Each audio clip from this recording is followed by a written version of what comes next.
नमस्कार साथियों, स्वागत है आप लोगों का आपके यूट्यूब चैनल एग्जाम की एजुकेशन पर। साथियों, आज हम झारखंड का टॉपिक लेके आए हैं। ये छठा अध्याय है, झारखंड में धार्मिक आंदोलन। इसके बारे में आज हम लोग चर्चा करेंगे कि झारखंड में धार्मिक आंदोलन कब हुआ, कहाँ हुआ, कैसे हुआ और इससे क्वेश्चन क्या क्या होता है। अगर यदि आप लोग इस चैनल पर नए हैं तो चैनल को भी सब्सक्राइब कर लें, साथ में बेल आइकन भी प्रेस कर लें ताकि जो भी डालिए उसका नोटिफिकेशन आप लोगों को मिलता रहे। तो चलिए साथियों, आज हम लोग चलते हैं टॉपिक की ओर। जो आज हम लोगों का टॉपिक है झारखंड में धार्मिक आंदोलन, इसके बारे में आज हम लोग चर्चा करेंगे। जैसे देख सकते हैं साथियों, ये उड़ान बुक का सार संग्रह है, एनसीईआरटी बेस्ड, जो इसको हम लोग पूरा कंप्लीट करेंगे। देखिए, झारखंड में धार्मिक आंदोलन। देखिए, बौद्ध तथा जैन धर्म का झारखंड राज्य पर गहरा प्रभाव परिलक्षित होता है। देखिए, झारखंड में बौद्ध और जैन धर्म का ज़्यादा असर पड़ा है, गहरा असर है। धार्मिक आंदोलन जैसे देख रहे हैं, जैन धर्म और बौद्ध धर्म। चलिए आगे देखते हैं। यहाँ से क्वेश्चन बना हुआ है साथियों, तो आपको इसको जरूर याद कर लेना है। देखिए, जैन धर्म, जैन ग्रंथों में भगवान महावीर के लोरे ए यादगा की यात्रा का संदर्भ है, जिसकी मुंडारी में अर्थ होता है आंसुओं की नदी।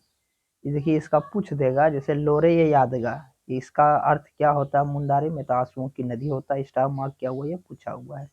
दूसरा है पारसनाथ पहाड़ी, यानी कि झारखंड की सर्वोच्च चोटी, जिसको पारसनाथ पहाड़ कहा भी जाता है या समेत शिखर भी कहा जाता है, जो 1365 मीटर ऊंचा है। अब फीट में देखा जाए तो 4478 फीट है।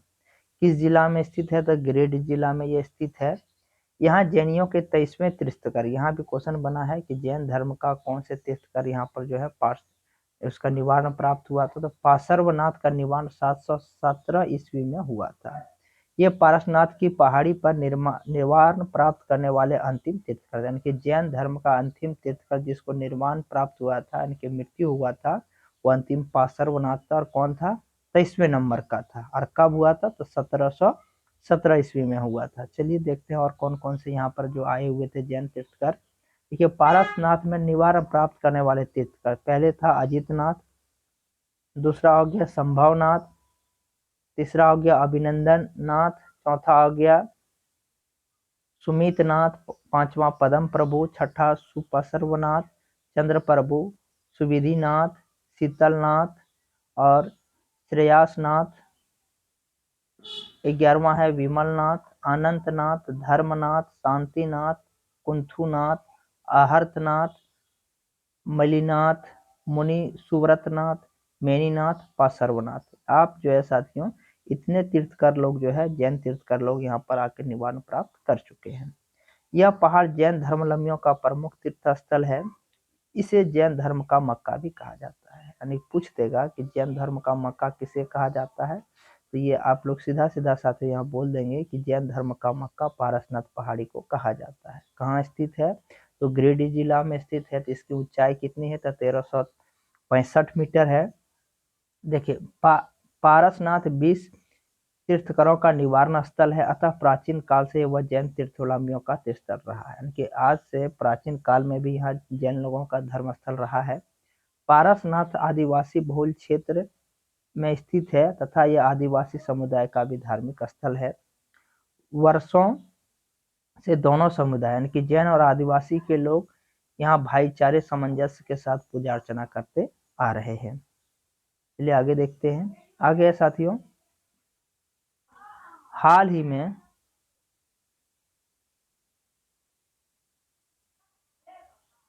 ही में झारखंड सरकार की सिफारिश पर केंद्रीय पर्यावरण मंत्रालय द्वारा पारसनाथ क्षेत्र को इको सेंसिटिव जोन घोषित किया गया है तथा झारखंड की नई पर्यटन नीति इसे पर्यटन क्षेत्र घोषित किया गया है। कि झारखंड का यह पर्यटन क्षेत्र भी घोषित कर दिया गया है। 17 मार्च 2022 को जारी एक अधिसूचना में इस क्षेत्र के लिए इको टूरिज्म शब्द का प्रयोग किए जाने का विवाद खड़ा हो गया। जैन समुदाय के लोगों का मानना है इस क्षेत्र को पर्यटन क्षेत्र घोषित किए जाने पर यहाँ मांस, मदिरा आदि का सेवन होगा। यानी कि जैन धर्म के जो लोग था उन्होंने विरोध किया कि आप यहाँ इको टूरिज्म क्षेत्र घोषित कर रहे हैं। उसका विरोध करने का मुख्य रीजन आप यहाँ बता दे रहा है, जैसे जैन भावनाएं आहत होगी, अतः इसे धार्मिक क्षेत्र का ही दर्जा दिया। इसलिए इसने क्या मांग किया कि इसको इको टूरिज्म नहीं बल्कि धार्मिक क्षेत्र के दर्जा दिया जाए। इस विवाद के बाद पर्यावरण मंत्रालय द्वारा जारी अधिसूचना रोक दी गई है तथा इसका हल ढूंढने का प्रयास किया जा रहा है, यानी कि यह अभी विवादित मुद्दा है, यहाँ से क्वेश्चन नहीं रहेगा। आगे देखिए साथी, आगे है पारसनाथ को प्रसाद योजना में शामिल किया गया है। अब देखिए प्रसाद का फुल फॉर्म पूछ देगा, जैसे pilgrimage rejuvenation and spiritual heritage. Prasad का फुल फॉर्म आप जरूर याद कर लीजिए। प्रसाद का फुल फॉर्म हो जाएगा pilgrimage rejuvenation and spiritual heritage.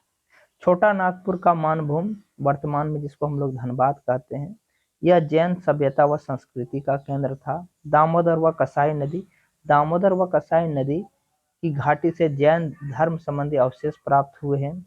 Hanuman गांव पलामू में स्थित है, यहाँ से जैनियों के पूजा स्थल प्राप्त हुए हैं। आपको इसको सीधा सीधा देख लेना, यहाँ से क्वेश्चन बनेगा नहीं। आगे है साथियों सिंहभूम के वेणुसागर से 7वीं शताब्दी की जैन मूर्तियां प्राप्त हुई है। सिंहभूम के आरंभिक निवासी जैन धर्म को मानने वाले थे, जिन्हें सरक कहा जाता है। ये आप लाइन याद कर लीजिए, यानी कि सिंहभूम में जो पहले निवास करते थे लोग, वो जैन धर्म को मानते थे और उनको क्या कहा जाता था, सरक कहा जाता था। ये गृहस्थ जैन मतावलंबी, यानी कि घर में रह करके जैन धर्म को मानने वाले थे। सरक श्रावक का बिगड़ा हुआ रूप है, जो जनजाति के लोगों इन्हें सिंहभूम से बाहर निकाल दिया था। अब देखिए कल्हुआ पहाड़, यह चतरा जिले में अवस्थित है। कल्हुआ पहाड़ कहाँ स्थित है, चतरा जिले में अवस्थित है। इसका संबंध जैन एवं जैन धर्म दोनों से है। यहाँ पर जैन व बौद्ध धर्म की अनेक मूर्तियां अवशेष विद्यमान हैं। इस पहाड़ पर 10वें तीर्थकर शीतनाथ को ज्ञान की प्राप्ति हुई, यानी कि जैन धर्म का जो 10वां तीर्थकर था शीतनाथ, उसको यहाँ पर क्या हुआ था, ज्ञान की प्राप्ति हुई थी। यहाँ पर 9 जैन तीर्थकरों की प्रतिमा भी है। इस पहाड़ के पत्थर एक पद चिन्ह है, जिन्हें जैन धर्म के अनुयायी पार्श्वनाथ का पद चिन्ह मानते हैं। आप इसको यहाँ पर नोट डाउन इसको कर लीजिएगा, यहाँ से क्वेश्चन बन सकता है। आगे साथियों अब चलते देखते हैं बौद्ध धर्म के मूर्तिया गांव या पलामू में अवस्थित है। यहाँ से एक सिंह मिला है, जहाँ सांची स्तूप के द्वार पर उत्कीर्ण सिंह सिर से मेल खाता है। करुआ गांव, यहाँ से बौद्ध स्तूप की प्राप्ति हुई है। आगे देखते हैं साथियों, आगे आपका है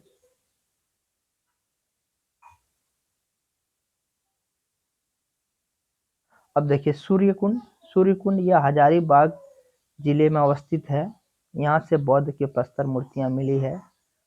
बहोरनपुर यह हजारीबाग जिला में अवस्थित है। यहाँ से भगवान बुद्ध की 12 वर्ष पुरानी पाल कालीन मूर्तियां प्राप्त हुई है, जैसे आप फोटो में देख रहे हैं फोटो में। यहाँ से बौद्ध धर्म के महायान शाखा के भगवान अवलोकितेश्वर की 6 मिनट 18 डिग्री यानी कि 6 फीट 8 इंच की मूर्ति प्राप्त हुई है। चलिए आगे देखते हैं साथियों, बेलवादाग यह खुट्टी जिला में अवस्थित है। यहाँ से बौद्ध विहार का अवशेष प्राप्त हुए हैं। कटुआ गांव, देखिए कटुआ गांव यह सिमडेगा जिला में अवस्थित है। यहाँ से बौद्ध की एक प्रतिमा मिली है। पटमदा गांव यह जमशेदपुर में अवस्थित है। यहाँ से भी बौद्ध धर्म की 2 मूर्तियां मिली है। आपको केवल इसको एक बार माइंड में रिमाइंड कर लेना है, यहाँ से क्वेश्चन बनेगा नहीं। दियापुर दालमी या धनबाद जिला में अवस्थित है। खाली ये पूछ लेगा कि ये जगह कहाँ कहाँ पर है, बस एक लाइन याद कर लेना है। यहाँ से बौद्ध स्मारक प्राप्त हुए हैं। बुद्धपुर में बुद्धेश्वर मंदिर निर्मित है। यह बौद्ध स्थल दामोदर नदी किनारे अवस्थित है। देखिए घोल महाराज जिसको धनबाद, यहाँ से प्रस्तर एक खंडित मूर्तियां मिली है बौद्ध धर्म की। ईचागढ़, ये कहाँ से क्वेश्चन बनता है, यह सरायकला खरसवां जिला में अवस्थित है। यहाँ से तारा की मूर्ति मिली है, जो एक बौद्ध देवी है। इस मूर्ति को रांची संग्रहालय में रखा गया। देखिए यहाँ से क्वेश्चन बनेगा, आप इसको याद कर लीजिए। ईचागढ़ कहाँ है तो पूछ देगा, तो सरायकला खरसवां, वहाँ कौन मिला है तो तारा देवी की मूर्ति मिली है। और उसको कौन सी संग्रहालय में रखा गया था, रांची संग्रहालय में रखा गया है। यहाँ से क्वेश्चन बनेगा, आप जरूर याद कर लीजिएगा। सीतागढ़ पहाड़, देखिए हजारीबाग जिले में अवस्थित। सीतागढ़ पहाड़ कहाँ है, हजारीबाग जिला में अवस्थित है। यहाँ से प्राप्त बौद्ध विहार का उल्लेख फाहियान द्वारा किया गया है। यहाँ से भी क्वेश्चन बनेगा कि सीतागढ़ जो पहाड़ है उसका उल्लेख किसने किया, तो फाहियान के द्वारा किया गया है। यहाँ से भगवान बुद्ध की 4 आकृतियों वाला एक स्तूप मिला है। ये क्वेश्चन बनेगा। अन्य तथ्य, बंगाल में पाल शासकों के शासन के दौरान झारखंड में बौद्ध धर्म की वज्रयान शाखा विकसित हुई।